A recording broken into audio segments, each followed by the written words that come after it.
大家好，我係裝修大爺翁家豪，都想同大家講翻啦。自從報道出街之後，其實有關部門都關注翻嘅。其實喺1月17號，佢都打咗電話俾我，佢哋都話會嚴肅整頓佢哋。之後佢哋都話咗俾我聽，其實佢哋係有揾水喉射水呢個情況。嗰個秀茂坪村物業服務辦事處個職員都話我聽會鎖咗嗰個水箱去嘅。之後就係佢哋會講佢哋走啦，佢哋唔肯走就秀茂坪村物業服務辦事處嗰啲職員就報警，佢哋就先肯走咯。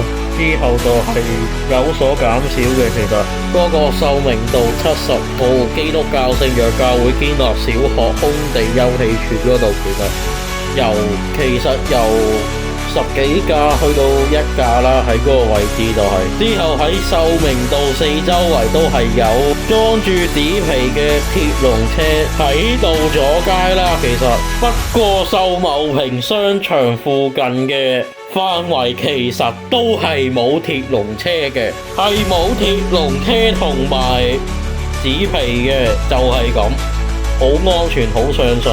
輪椅人士都可以過到，可以通行，就係咁啦。不過你哋輪椅人士呢一排都要小心一啲啦，就係咁樣。因為其實係問題都未算係完全解決嘅，所以我希望你哋通過嗰度都要小心啲，就唔好撞到啦，唔好撞爛嘅輪椅啦，就係咁啦。但係我都會繼續努力同你哋去爭取翻一個無障礙嘅社會嘅。就我希望你哋每一日都好開心啦。其實至於秀茂坪商場附近嘅秀明道係點呢？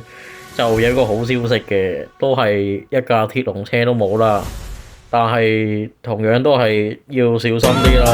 個位置就近嗰個係街市附近嘅，要小心啲，可能要向右邊少少啦，就盡量挨右啲，就唔好挨到咁左啦，就係咁。希望大家都可以開心啲、快樂啲啦，包括啲輪椅人士。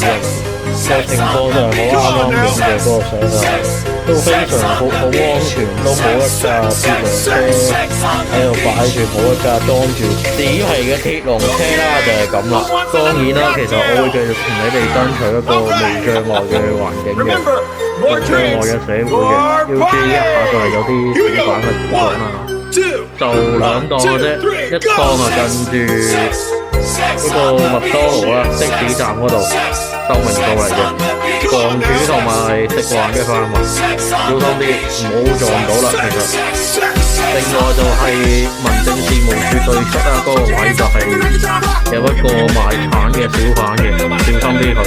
我聽日會入到去實一實㗎啦，就係咁啦。最後都想 show 俾大家睇下而家最近嘅情況，喺秀明道70號基督教聖約教會堅樂小學附近嗰個空地休憩處嘅情況係點啦？係有所收斂嘅機會。我其實都係企咗喺度等保安過嚟清場嘅，不過都係唔見清場咁樣啦。就希望有關部門可以關注下呢件事，去盡快還翻俾居民一個暢通無阻嘅公眾情況啦。如果大家中意呢個頻道嘅話，就可以撳一下訂閱啦，同埋撳下個點讚，就訂閱翻裝修大爺翁家豪嘅頻道。咁我哋下次再見啦，拜拜。